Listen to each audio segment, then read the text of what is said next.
Big Radio, le grand show de l'info, Martin Arnal.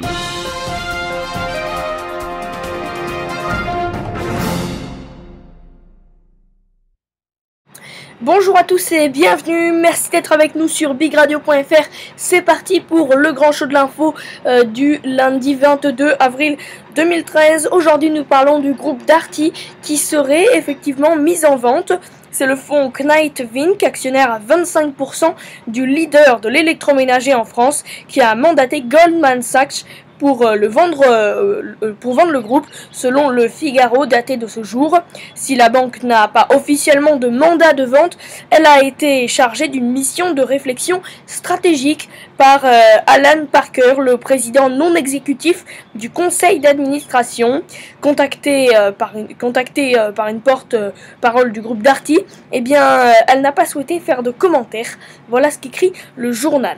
En tout cas, le distributeur de produits électrodomestiques avait présenté un plan de relance en décembre 2012. Darty fait partie du groupe britannique Kesa Electronicals, issu de la scission du groupe Kind Pfizer en juillet 2003, qui souhaitait se recentrer sur la France, les Pays-Bas et la Belgique, considérés comme des marchés stratégiques. Le groupe a enregistré une perte d'exploitation de 3,9 millions d'euros en 2012 contre un bénéfice d'exploitation de 16,5 millions d'euros il y a un an.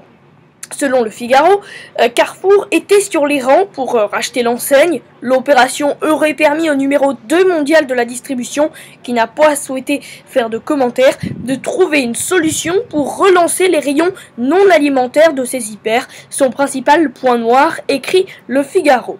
Mais le prix à payer pour Darty, ex-Kesa Electronicals, coté à Londres et qui était valorisé 254 millions de livres vendredi, soit 297 millions d'euros, a dissuadé pour le moment les dirigeants de Carrefour. De plus, le moment a été jugé inopportun. L'opération est difficile à vendre aux actionnaires qui se réunissent mardi en assemblée générale. Georges Plassa, le PDG de Carrefour, sent qu'une opération de cette ampleur risque d'être mal perçue par les investisseurs, explique un bon connaisseur du dossier. En tout cas, la plupart des distributeurs et industriels de l'ameublement et de la cuisine qui ont été approchés par des banquiers ont refusé le dossier. En tout cas, si un rachat n'est pas possible, une fusion pourrait être envisagée avec Dixons, le leader britannique de l'électroménager. Une opération d'autant plus facile à réaliser qu'environ 30% des actionnaires sont communs aux deux groupes. En tout cas, il faut se rappeler que le groupe de distribution Darty avait annoncé jeudi 4 avril la fermeture de ses 43 magasins en Espagne. C'était un pays où il employait quelques 650 personnes. Et puis, un dernier mot de Darty, puisqu'il faut quand même rappeler que Darty, c'est effectivement la question de confiance. Et oui, la confiance n'est plus de mise chez Darty, un comble pour l'inventeur du fameux contrat censé assurer un service après-vente irréprochable aux clients.